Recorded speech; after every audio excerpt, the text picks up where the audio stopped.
Okay, great.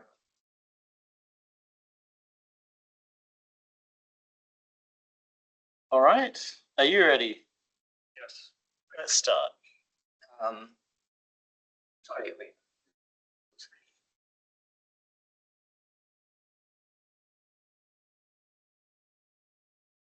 Best. I think F11 maybe. Oh, because you're sharing the tab, not the window. I think I'll just go. It's fine for me. Yeah. Well, okay. Welcome everyone. Thank you for coming. The title of my project is Beyond First Order Model Theory. In fact, what I had set out to do was to derive tameness from large cardinal axioms. But I ended up finding a counterexample to an abstract elementary class that led me down another path. And this is the story that you will see soon. So we begin with the definition of an elementary class. So very simply, it's closed under ultra products, closed under taking elementary embeddings, and it's basically the class of models of a theory. And instead of give you an example, I'll give you a counterexample. So consider first the theory of Archimedean ordered fields expanded with the language is expanded with some constant that's greater than all n, and this is just syntactic sugar. Suppose this is sigma.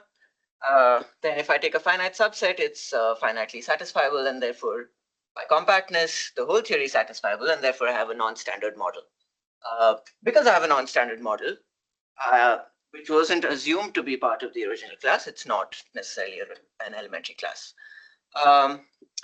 And this coincides with our intuition because it's infinitely axiomatizable or needs an infinite number of sentences to axiomatize.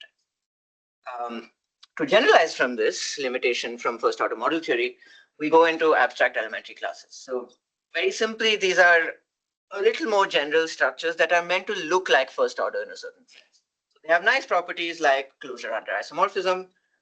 I will talk about this rectangle in a bit. Coherence is also satisfied in first order model theory, but in fact, we add it as an axiom here. Again, I will talk about these axioms in the example that's to follow.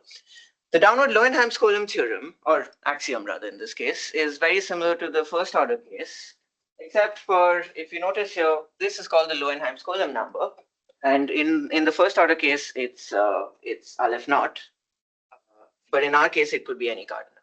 And similarly, so we have the Tarski chain lemma in first order, which is closure under unions, and we add that in as an axiom as well.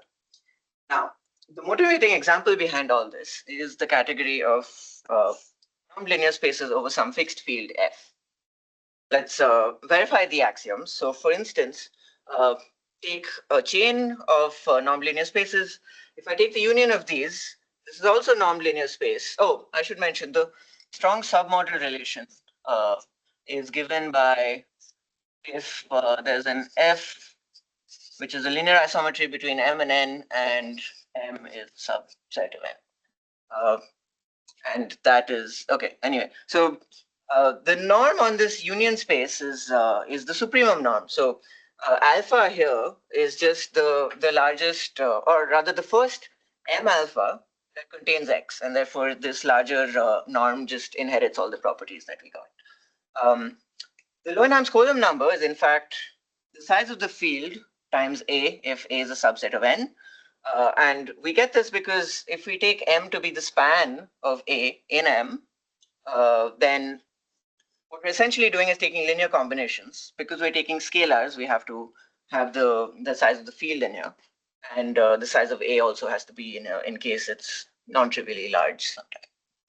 Sorry, so I mean the Lowenheim-Skolem number is something for the whole category, whereas you're talking about an individual A here. So it's not the Lowenheim-Skolem number.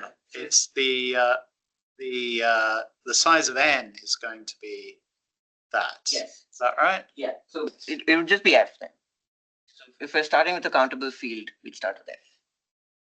Because we're multiplying by scalars. But so the equation you've written there is, yeah, exactly. I see. Yeah, and then you're right. Yeah. Okay. So closure under isomorphisms, nothing too hard here. We're assuming that F1 and F2 are isomorphisms. We have a strong embedding or a strong submodel relation here. We need to prove that there is a strong submodel relation here, but of course we can do a diagram chase around by taking the inverse of this isomorphism, and compositions of isometries are isometries. And in fact, similarly, coherence we can prove by the fact that in the inclusion map is in fact a linear isometry. Okay, great. So we've kind of breezed through this proof. Let's come to the counter proof now. So notice, in fact, that Banach spaces are not an abstract elementary class, because if we consider the union of several Banach spaces, in that case, the union is not necessarily complete. Therefore, we need to weaken that axiom in a certain way, and we will do so. Okay, so let's define some things first. So we're going to come to this claim, but Banach spaces are essentially what's called a compact abstract theory. Okay. So a compact abstract theory in the categorical sense is concrete, it's elementary, and it's compact. A concrete category, very simply, is just a category that has a map to the category of sets. And it's nice in the sense that it's faithful, it has some bijection properties, but maybe instead of looking at the definition, let's look at an example. So if we have a first order theory T, model M, the functor that takes the model M to its universe would be a good example. In fact, ordinals also are a good example. Okay, so elementary categories, as would be self-explanatory, are kind of made to look like there are elementary embeddings between things. So Tarski-Bott is identical to coherence. Now, notice the elementary chain property. So we actually, in this case, don't need the fact that the chain of all the models that we're taking is actually within the class. We just need that if we take the union of everything and we take some larger structure that the union embeds into, that needs to be in the class. And therefore, we've satisfied the case for Banach spaces, because if we take the union of a bunch of non-linear spaces for that matter, every metric space has a completion, and therefore we have a Banach space. Sorry, I'm not sure I understand that. The way it's stated, it seems like n, you could just take m prime. So clearly I'm misunderstanding it somehow. You said something about they don't have to be in the category. So yeah, the union doesn't have to be in the category if we were to take. But I mean, why isn't the axiom just always true? Because you can always take n to be m prime. What is M prime in that statement? What is m prime? M prime is just something that's bounding a chain. So Mi is supposed to be the chain, and M prime is supposed to. It's supposed to. Should m prime be mj maybe? Yeah. Sorry. Yes. That's right. It's supposed to be an increasing chain. Okay. Sorry. Yeah. I've confused myself there. No worries. Cool. Thank you. So yeah. Okay. Great. Thank you. We have amalgamation here, and I mean it's best not to say much about amalgamation other than the fact that that diagram commutes all the time, because amalgamation is extremely important in other cases, and we're not going to really deal with the properties of amalgamation too much in this presentation. Now, for the sake of compactness, or for the definition of compactness, we have type boundedness. So this is kind of expected. We want our type space to be a set. Type locality, similarly, if we restrict to some subtuple, we want that the equality of types is preserved. Most importantly, weak compactness is something that looks very much like first order compactness, and we look at an example with regards to Banach spaces. But in particular, if we have a type space, an abstract type space of the category, then in this case, this means that the category needs to factor through a compact topological space. Again, I'll make there is a definition later that makes this very concrete. Okay, so this is the first time we're coming across the definition of something very abstract. So we have the notion of a compact, or rather a syntactic type, as a consistent set of formulas. We also have a notion of an abstract type, and in fact, the notion of alpha types here and Galois types and AECs coincide perfectly. We have an equivalence relation that's defined as such, and proving transitivity is easy with amalgamation, but I'm not going to do it here. The definition of an alpha type is essentially we take pointed sets and we quotient out by the equivalence relation that we just talked about. Okay, now the definition below that is really a claim that I'm making and not really a definition, because Galois types coincide with that definition. But they're also proved to be, so the Galois type of an element or a tuple rather is essentially the orbit of that tuple while keeping the set of parameters fixed. I proved the equivalence somewhere in my dissertation, but again, I'm not going to talk about it here. It's just for the sake of completeness. Okay, so now the counter example.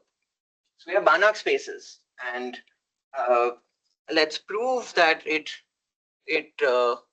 conforms to the categorical definition that we gave. By the way, the definition of a compact abstract theory has 3 equivalent definitions in the paper by Taiban-Yakov.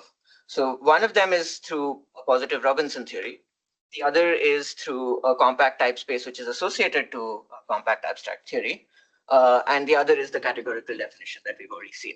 We will briefly see these equivalences, but we won't delve too much in it because we have other things to do. Okay, Banach spaces. So we have the notion of a push out in R mod, and we use this notion of a push out in Banach spaces as well. So to prove amalgamation, suppose we have 3 models, B1, B2, and A. F1 and F2 are embeddings. We can complete these spaces and take the push out C. We claim that C is the unique amalgam that we'd like. And in fact, we claim that C has the following norm. So we divide our work between the norm here and the norm here. Okay. Now, a type boundedness is something a little more interesting. So if we have the sense of equivalence that we had before, so if you have 2 pointed sets that meet at n in such that F1 is equal to F2 on A and B, we can extend this such that there is an isomorphism and in fact equality between the span of A and span of B. We can define a pre-norm on that. So suppose that the type on A and type on B are equal, then the pre-norms are equal. And because the pre-norms are equal, we can claim that the types depend on this function lambda that sends it to the pre-norm.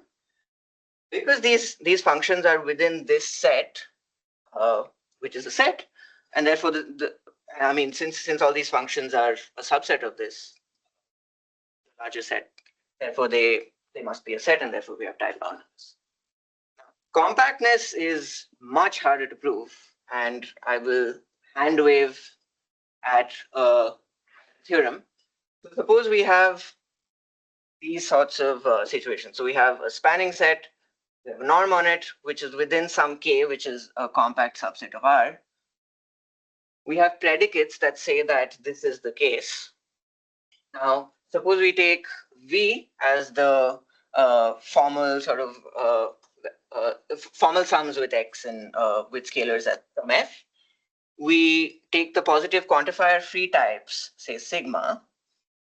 Now, say W is generated by all the formal tuples that we get from sigma, that is these X's, and we choose a sort of basis for it. In this case, we say that this has a bound in terms of M, because this is compact and therefore this has a bound. Okay. Now, using a lot of detail here, so we can have each one of those sigma i's for yi. We have a finite subset here. Now, by the assumption of finite satisfiability, we have some Banach space that satisfies, say, sigma 1 or sigma dash. From this, we can we derive a pre-norm. So we're going from V to U such that we're sending all yi's to the realizations ai. Now, and everything else is sent to 0. And this, of course, for each yi is bounded. Because all of these are within a compact sort of product space, by Tikhonov's theorem, the net of all of these pre-norms gives us an accumulation point rho, And rho gives us some v rho that satisfies the whole sigma. Yeah, okay. Best to leave this be because we have other things to do. Right. So we've kind of proved that it's a compact abstract theory. Now, I mentioned that an equivalent definition was existent in positive Robinson theories. And I claim that in a positive fragment, I mean, we find that positive fragments are quite useful because they have a notion of compactness. So often in infinitary logic, negation is the problem for preserving compactness. In positive Robinson theory, because we're working in a positive fragment, that is done away with. And in fact, if we have a positive fragment in a positive Robinson theory, it coincides with the existential type. And in this case, the existentially closed models of positive Robinson theories are especially used. So to give you a better idea of what positive logic in general is trying to do here, suppose we have a model that doesn't satisfy a formula, an existential formula in this case. It must have another formula that has a witness that contradicts the original formula and therefore forbids it in a certain sense. So the existentially closed models of a positive Robinson theory are axiomatized in that way, except we're sort of doing an infinitary conjunction in some way. But the sentence at the end is something that I found very teachable, which is you say that something exists in M such that there is no reason for it not to exist. And it turns out that, just putting a pin in that for a second, we defined the notion of a compact type space functor.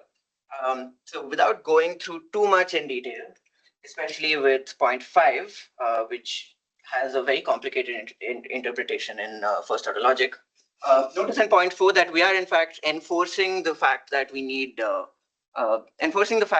equality. So for instance, in first order logic, often we're left with quotienting out variables by the fact that we have equality between some of them. This is the categorical version of it. Right. So T1C up there is in fact a topological space that is T1 and compact. T1 because in a normal first order Stone space, we want that complete types are isolated, and in fact singletons are isolated in T1 spaces. This is something useful to have. And compactness I've talked about before, but let's look at it again. So if S is a compact type space functor, then S factors through T1C. That is, it has to factor into some topological space, but it factors in through one T1C before. Right. There is a correspondence between every totally disconnected compact type space functor and a classical Robinson theory in that manner. And there is nowhere near enough time to talk about the proof of that. Suffice to say that suppose we have a compact type space that has some closed sets R.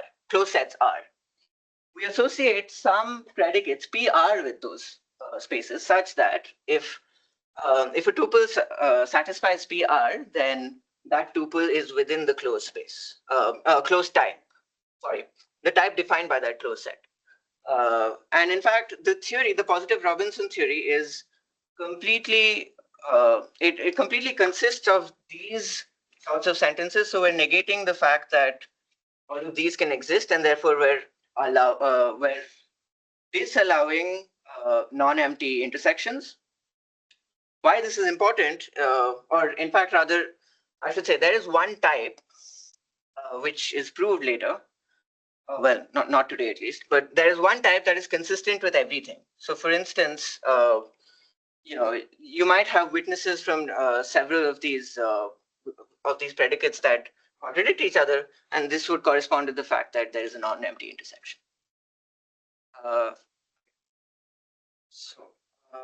From a positive Robinson theory, we can get EC models. So if we have the category of EC models from a positive Robinson theory, then these form a compact elementary category.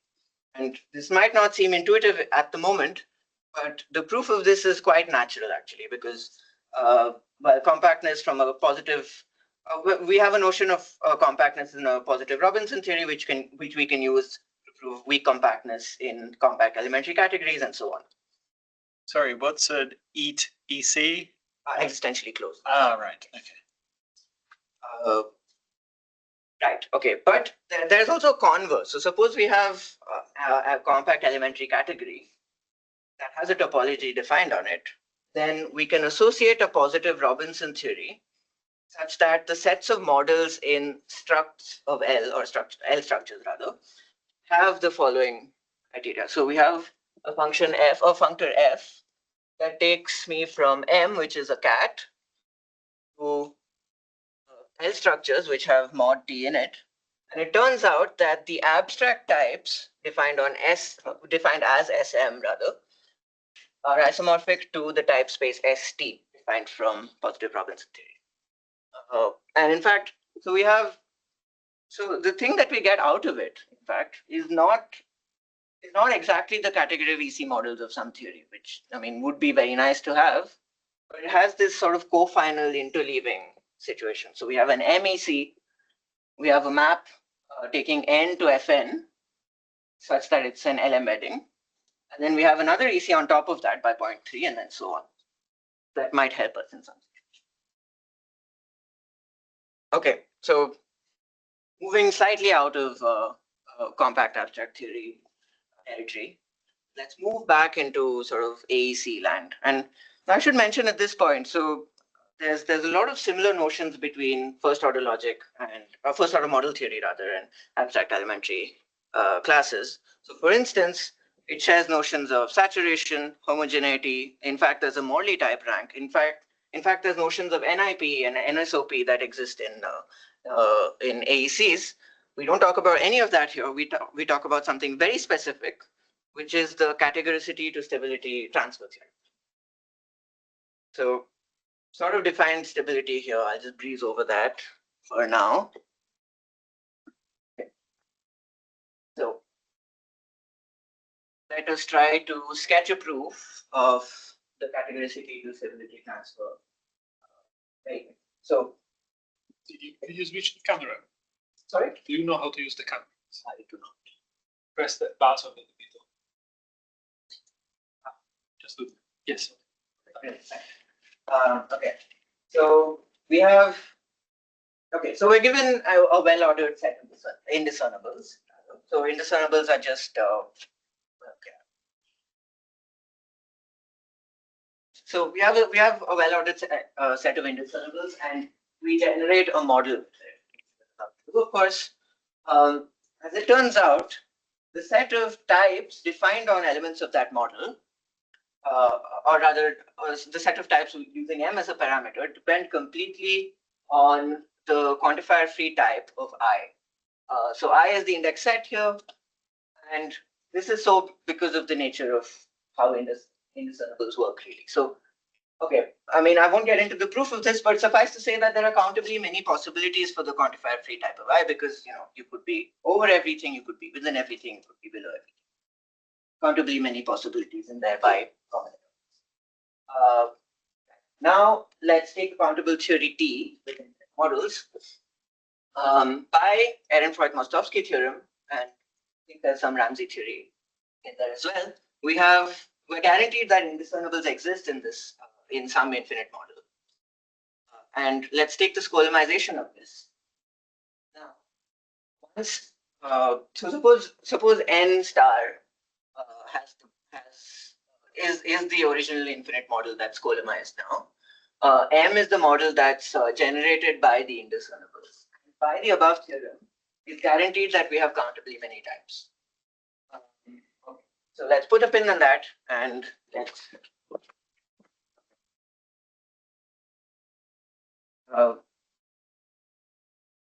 suppose now that we have a case where T is a countable theory, we have infinite models, and that it's not omega stable. So we're now looking at yes. Now suppose A is a set over which we have a set of types, and this is uncountable. So now let's take realizations of those types and form an Aleph-1 long sequence and generate a model M with it. And without loss of generality, let's say by Lowenheim's column, we can expand it to size kappa. Now, this must have uncountably many types because it has these realizations. But we've just proved that this has countably many types. This is of size kappa, this is of size kappa. We've assumed categoricity, and therefore these can't be as small. So we've reached a contradiction and we have omega stability. Now, to prove omega stability, suppose we suppose we don't have omega stability. Suppose we do have a binary tree of formulas. For each binary tree of formulas, suppose we take one branch, we can extend this to a complete type Q. Now, once we have the complete type Q, notice that we can take another one, say Q dash, right? Q dash and Q are guaranteed to be distinct because they differ on some branch. Therefore, we have more than countably many types, and therefore we don't have omega stability. So we prove the contrapositive. In the case of totally transcendental theories, there's a nice induction. So suppose there's a big formula that's existing in kappa many types. Now, since there are a lot more types than formulas, we can say that, let's say we have two types P and Q that have only big formulas. Then because they differ by some phi and not phi, we can conjunct the two to make two other big formulas and then induct from there. So we have kappa stability, again through contrapositive. Right. So we proved that from categoricity, we get to omega stability. From omega stability, we get to transcendentality, and then we get kappa stability. So that is kind of the rough, well, very hand-wavy proof of the first order version of categoricity to stability transfer. Now let's define a similar notion. So for instance, let's take lambda Galois stable theorems. So notice that in fact it doesn't say less than equal to lambda. It says equal to lambda because we already know that GASM is already greater than or equal to lambda because so I already told you about the orbit intuition. So suppose we have GSM here. If we take some, actually I should say that. Suppose we have M, right, and we have some monster model here. If we take the orbit of some element M that fixes M, that has to be M, and therefore the orbit of all elements in M are singletons, therefore they have to be of size lambda, and therefore they're at least lambda. And so, you know, if we assume that GSM is less than or equal to lambda, then we have to be. Yeah, okay. Now let's look at the notion of Ehrenfreund-Mostovsky model. So this was a very novel notion for me, and in fact seems to be quite useful in other contexts. But let's go through it very quickly. So suppose we have a tau dash structure M. Now, if we have a linearly ordered set on that, we just take the diagram of that, but it's not the diagram in the normal sense. It's just the set of tau types of finite sequences. Now, if you have an order indiscernible, then the diagram is called proper for linear orders. The Ehrenfreund-Mostovsky model is just taking this linear order of indiscernibles and closing it under the Skolem hull. And this seems to be quite useful, especially because by the Lowenheim-Skolem theorem, suppose that actually there's a theorem called, there's a theorem that says that if phi omits a type, then EM must omit the type. And since we can increase the length of the linear order, we can essentially stretch the Ehrenfreund-Mostovsky model to any size that we want that still omits the same type. And okay, so we've defined that in a certain sense. In the interest of time, not go through the definition of a projective class. I will, however, talk very quickly about Shelar's presentation theorem. Look very closely at 1 and the definition there. So essentially what it's saying is if we have an abstract elementary class, then we have a first order representation of it in some theory such that if we have M and N in that theory, and there one of them is the submodel of the other, then the similar representation also exists in AEC world. And I will, second. So the proof of this is rather lengthy, and I will sketch it very roughly again. So suppose we have, the new theory T is essentially saying that we have an expanded language Fi with these functions Fin, such that I is less than the Lowenham-Skolem number. And this is essentially naming each element of a tuple. And what this helps us do is, suppose we have a tau dash structure M dash. If we have a tuple A, we can define the following set, that is the closure under those functions of the tuple A as M dash A. So this is just a partial structure. This is not an entire structure because we haven't closed under, we haven't closed under relations and other things. So at this stage, because we're working in a projective class, we have the option of omitting certain types. So the types that we omit are specifically the types of the tuples such that this is not true. That is, the projection into abstract elementary classes does not belong to the class. Or if we have this relation, which is that if for a subtuple, this would generate a sub-partial structure, but the projection into AEC doesn't give us a strong submodel relation. Once we omit that, we take M dash as the direct limit, such that, assume that M dash omits this, and then we claim that kappa dash is given by this, where M is the direct limit. And to give us the representation that we talked about, we can reverse engineer this. So suppose we have, so we have an elementary submodel relation in tau. We know that these are direct limits of the structures of the form MA and NA. And we know that AECs have closure under limits, and therefore we can take the closure under limits to under the projection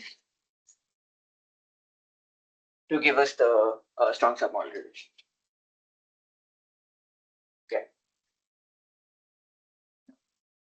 Talked about EM models. We haven't really talked about Morley's omitting types theorem. Suffice to say that it is the analog, the first order omitting types theorem in the AEC context. So now let's attempt to sketch a proof for categoricity to stability in AEC.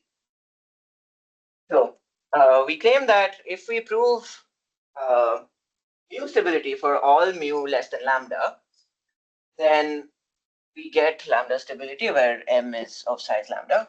And M is, of course, represented by the EM model of lambda and phi, where is the relevant diagram. Now, for N, suppose we have N that is generated by K, where K is just a subtuple or subordinal, I guess, of lambda. Let's say now that, so K is of size mu and it generates N. So each model each element in N is generated as a term, because we're taking this column hull. It's generated as a term using tuples K and J. So K is from K and then J is from the rest of the structure. In this case, suppose that, so because we're guaranteed that there always exists some structure of size LSK, the number of Skolem functions is at most LSK. Since N is greater than LSK, therefore mu is greater than LSK. That's it. Now, the number of order types on K is at most mu, because we're just taking tuples of mu. And therefore, the number of these types, this is not a type, but the order type for this is mu times LSK, because this accounts for the mu and this accounts for the LSK. In that case, the number of order types for that is mu. Okay. Now, this is where we have to be a little more imprecise, perhaps. But suppose that J and J dash have the same order type, that is order type in the yellow. Yes. So suppose we have elements now, A and A dash. Now we claim that suppose we have an EM model J, and so suppose we take K and adjoin J to it, take another K and adjoin J dash to it. We have a theorem that says that, and I'll show it to you in the presentation. We have a theorem that says that, if we have I and I dash, and we take the EM model I diagram,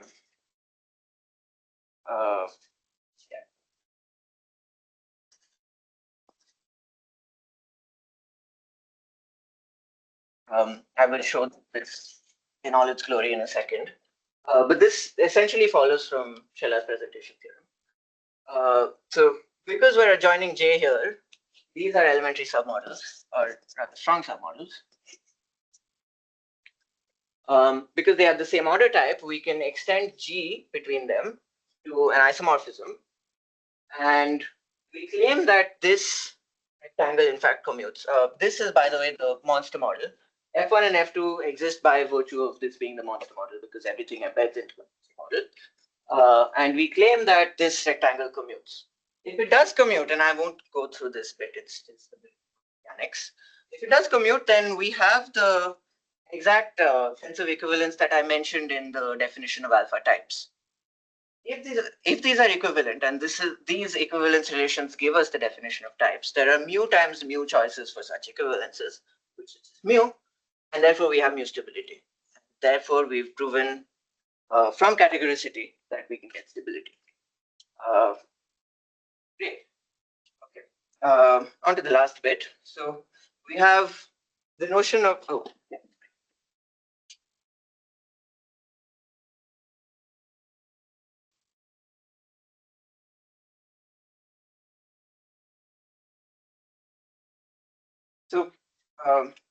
let me just show you. Yeah. So the theorem I was talking about with regards to the EM models following the sense of the subset relation of I. In fact, so I won't say much about this, but the first three follow directly from Morley's omitting types theorem, and the last one follows from Schella's presentation theorem, and it's one of those theorems that ties a lot of the theory together. Okay. Finally, we have the sense of kappa tameness. So kappa tameness is again, it's a property that's trivially proved, in fact, in first order model theory, and we have the notion of a Galois topology. So we already know what the stone topology is in the sense of it's generated by closed sets or basic open sets that are generated by formulas. In this case, we have a different notion of realizability. So in fact, we claim that the topology is generated by basic sets of this form. So there's a theorem that says that this forms a basis, and I won't go through that immediately. But I will go through a result, and I don't go through the result, by the way, of obtaining tameness from strongly compact cardinals, even though it's there in my dissertation, because in my opinion, it's a bit too much to get into. But I do show you one method of obtaining tameness from a property of the Galois topology. So let's assume let's assume tameness. By tameness, there's some n in the Galois space that gives us that on the restriction, the types are unequal, assuming that the types are unequal a priori. Notice quite trivially from the definition, let me go back to it. Notice from the definition of the basic open set that Q must belong to basically a U. That's like Q goes down to N and agrees on N. Similarly for Q dash. Now, we claim that the intersection of these two is empty. Suppose not, there's some Q dash in these two types. Therefore, because of this, there needs to be some restriction on which they agree. They can't agree, and therefore we have a contradiction. On the other hand, suppose we have Hausdorffness already, then we can find open sets that are disjoint. If they are disjoint, then some type on them must disagree. So, for instance, if we have basic sets of this of the in the sense that Q belongs to UP1 N1 and Q dash belongs to UP2 N2, then Q dash does not belong to UP1 N1 just by the fact that it's a empty intersection. If that is the case, then they must disagree on some N1, in fact, in particular N1. Since this is true for all models of this from the AEC of size lambda, we have that this gives us the, and in fact, it's an if and only if. Yeah, I will stop there.